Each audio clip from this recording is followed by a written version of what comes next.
Hello again, everybody. I am EJ Johnson, founder and creator of Elevated Guru, Sages and Saints, and Elevated You. Welcome to another episode of the Elevated Moment, where we just take a moment to get present to the beauty, the divinity, the greatness, the expansiveness of life, and maybe even shift our perspective a little bit, maybe even challenge some of our long held rigid beliefs, or maybe even just be. Uh, on this episode, I'd like to talk to you about a topic that I think is important given that this is February. And the first thing is it is a celebration of Black history. It is a celebration of the contribution of Black people in America and really around the world.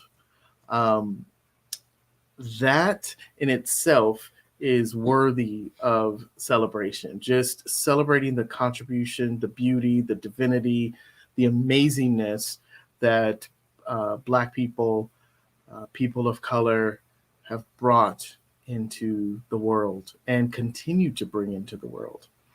The second thing is February is also typically the month of love, where we start to think about our significant others and partners in a loving way, given that it is Valentine's Day this month. Um, but I think it's not about creating a loving environment for just one day. It's taking love on powerfully for the entire month.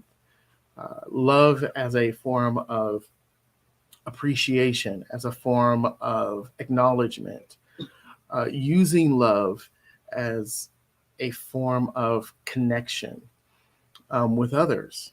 And given that it is Black History Month, really loving on uh, people of color that have made a huge contribution to our lives and who continue to up level themselves, especially in the United States, where we're still faced with circumstances at times that are not very loving, that people of color in the United States have to be rooted and grounded in today's topic, which is self love. Today, we're talking about self love and how self love has an impact on everything that we do. It all begins with the love that we have for ourselves. And sometimes we can fall into the habit of not celebrating and loving the beauty that is us, the divinity that is us. But I ask you to consider that if we are made of the same thing, of the same energy that makes everything, I call it the creator, some people call it God, many people call it many different things. But if we are made of the creator that created everything, then how can we, in clear thinking, in sober thinking, how can we not have great affinity and love for ourselves? And I suspect that it is because of external data and information that is erroneous, and then also internal data and information that is erroneous. We all have what is called the light, and we all have the experience of the shadow. And it's in the shadows where we experience what I would call the not self. We experience a part of ourselves that is not of the light. It is the opposite of the light. And if the light is like the thing that creates us all, then the not self or the shadow is still a part of that thing. It's just that the light is not exposed, right? So one of my teachers puts it like this, and I love this example because I think it is a great way to visually see how powerful we are. He says it like this, that there is always light, no matter what. Like, the creator is light. We are beings of light. We emulate light wherever we go. And we typically associate light with good and love and generosity and beauty and divinity, everything that we see as good, right? But then there is the shadow, as I just mentioned. There is the not self, the shadow. And the way he puts it is, in the shadow, there is still the light. Because if we subscribe to the fact that the light creates everything, and everything is a part of what created it, then even in the shadows, there is light. So if you think of a dark room that is completely in darkness, in shadow, and if you open a door to that room and there is light on the other side of the door, it will illuminate and reveal what is in the dark room, right? Well, consider that in that dark room, there's still light. In the shadow, there's still light. It just needs to be illuminated, it needs to be unearthed, if you will, or made available, accessed. And so one of the ways he describes this is that there is light inside of the darkness. It is just covered up by dark, wet blankets. And so if you were to take a lamp, if you could imagine in your own mind's eye, you take a lamp and you put dark, wet blankets on top of a lamp that is turned on, it will soon you won't be able to see any light, because blanket after blanket gets put on top of it, more and more and more. And eventually it's literally darkness, right? But if you unearth it, if you take blanket upon blanket and peel it like a layer, you take blanket upon blanket off, the light will then illuminate in the shadow, in the darkness. It will illuminate the darkness. So I started off saying that today's topic is about self-love. It really is.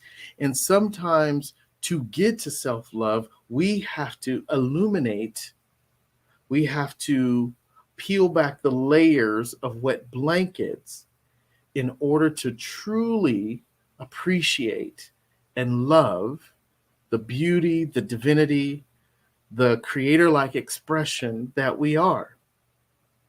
Because we've been given bad data, right? External sources saying you're not this or you're not that. Internal sources, the shadow taking over, taking up more and more, creating more and more shadow space inside of our mind. The voice in our head that never supports, that is always against, right? Those are the wet blankets over the light. And so when we talk about self-love, it's not just about treating yourself beautifully and adorning yourself with wonderful clothes, or creating luxury experiences for yourself, or creating self-care Sundays and Mondays or Tuesdays, whatever. It's not just about that. When I speak of self-love in this capacity, I am speaking about a deep resonance of unconditional love that it emulates the love that the Creator has for us, the love that has no respect of person, no respect of shadow, that loves even through what we consider good or bad. It just is the purest essence of love. And so I can appreciate that because we get these wet blankets that get stacked and piled on top of the beautiful light that's longing to illuminate through and as us. Sometimes we can't see that light because of the blankets. And so when we do work around self-love and appreciating the pure beauty and divinity that lives within us, it's really about unearthing, peeling back those layers, asking the questions of yourself. What is it that I need to release? What is it that needs to be revealed to me so that I can be in a place of self-love where it is unwavering? And yes, that could look and feel like many different things. It could look like the luxury self-care Sunday. It could also look like, deep contemplation on life purpose. It could also look like amazing sharing of skills, gifts, and talents. All of these are timbers and elements of self-love that we get to practice, we get to share, that we get to bestow upon ourselves. Self-love could look like confidence. It could look like certainty that your path is unfolding perfectly. It could look like spiritual practice, deep spiritual study, fellowship. There are many timbers to designing and experiencing and creating self-care and self-love practices. And the reason why I say this is really poignant for this time and really timely, especially given that this is Black History Month, is because for many Black and African American people that don't experience an exterior example of appreciation for the beauty and the divinity that lives and breathes through them by virtue of all of the political and social injustices that plague our communities. We more than anyone need to embrace this concept of self-love, because sometimes there may not be any sort of validation or evidence of that externally. Not that we should ever rely on that. And at the same time, a deep love, respect, and pure affinity for who and what and whose we are is necessary for everyone, and extra necessary for those that ever feel disenfranchised or marginalized or discriminated against in any capacity. And so as we embrace this beautiful season of love, I just invite you to take a look at your own level of self-love and appreciation. And I've created what I call the self-love quiz. And I'm going to offer it to you all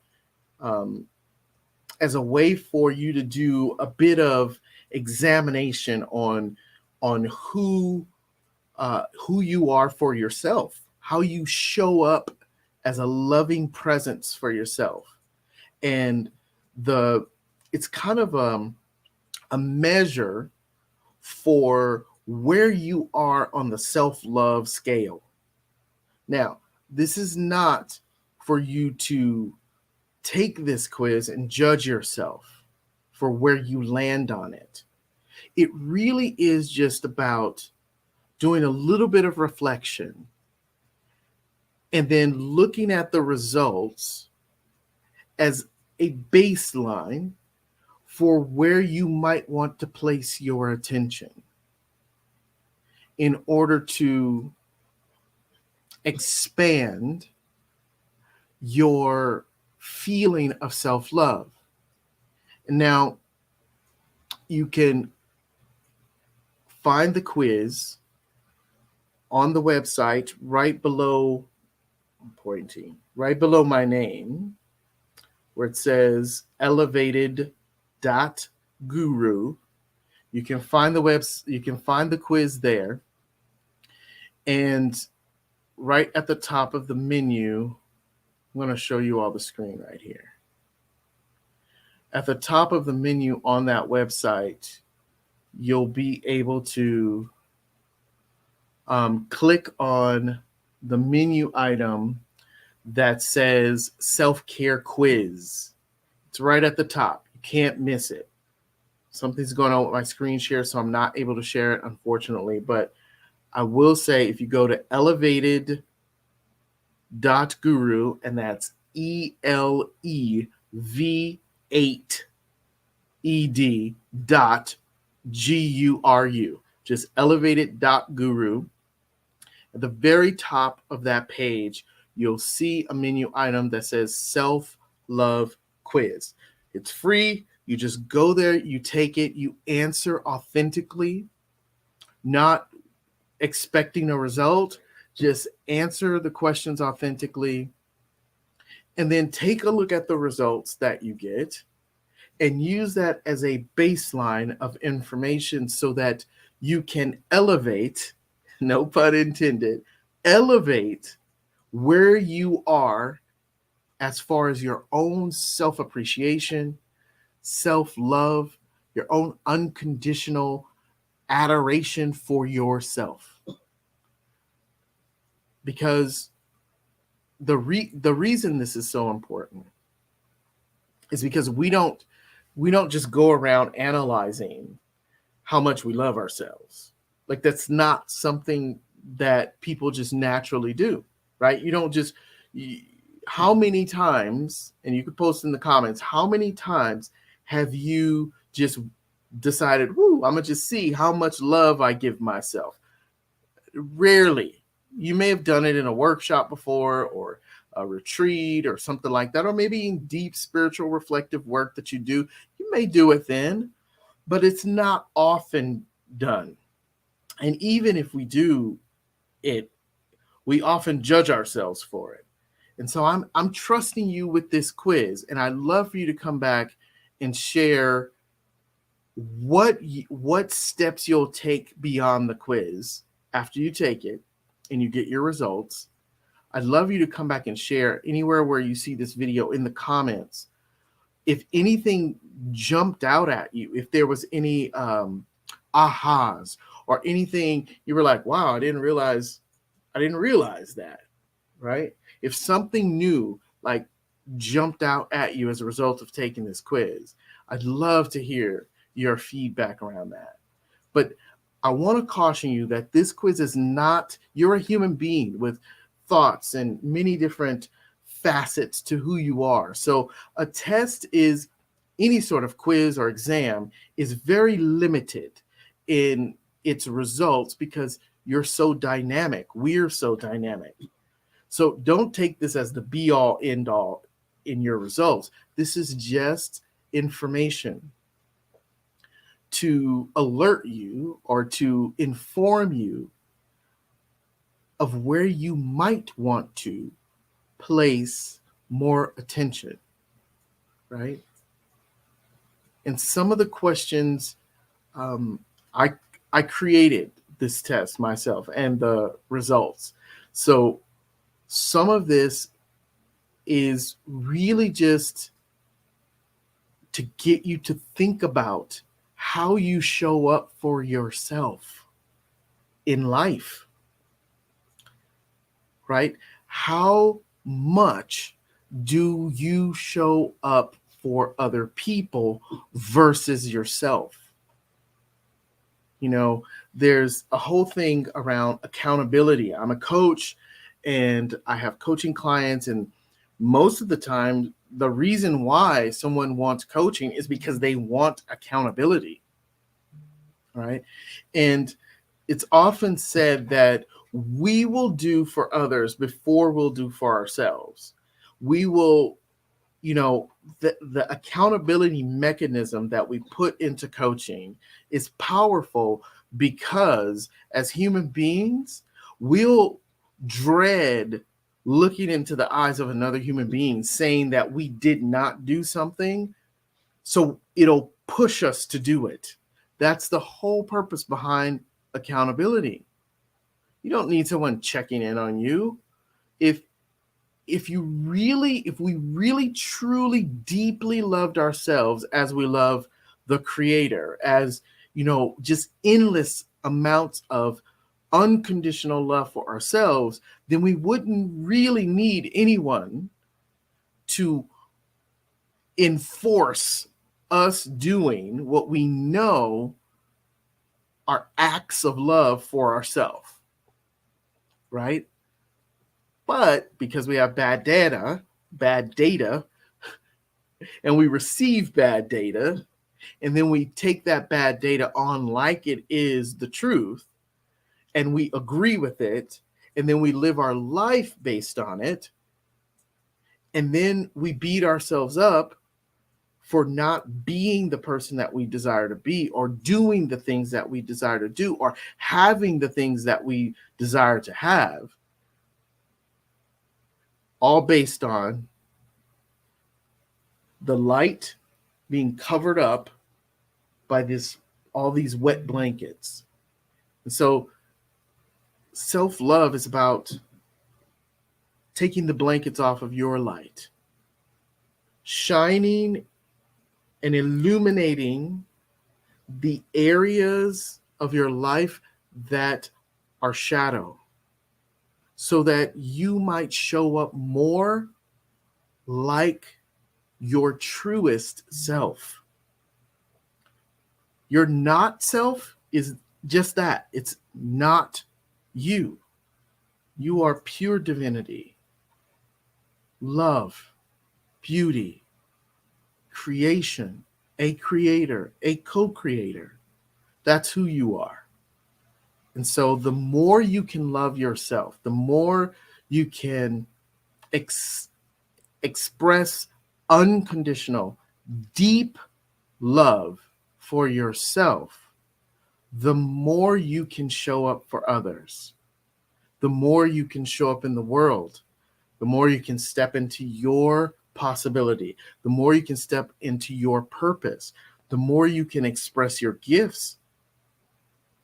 You have to give from your overflow, sacrificing your health, your well-being, your needs, your desires, your wants for the world is not love. You can't show up fully as love for others if you are not showing up fully as love for yourself. Simple as that. So in the comments, you will see a link to the self-love quiz. Please take it. Take a look at your results. No judgment zone. You can't judge yourself on this. This is really just information. It's what you do with that information that makes the difference. So once you have the information, now what do you put into place so that you can place more attention, shine more light in the shadow area, uncover the light that's there, take off the wet blankets so that more of you can be illuminated.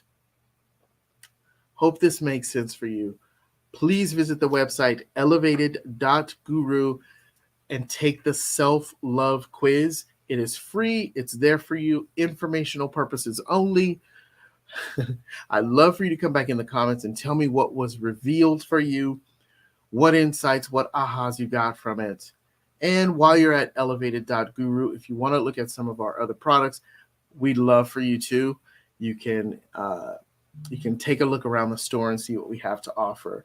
Thank you so much for joining me on this episode of the Elevated Moment. Until next time, peace and blessings.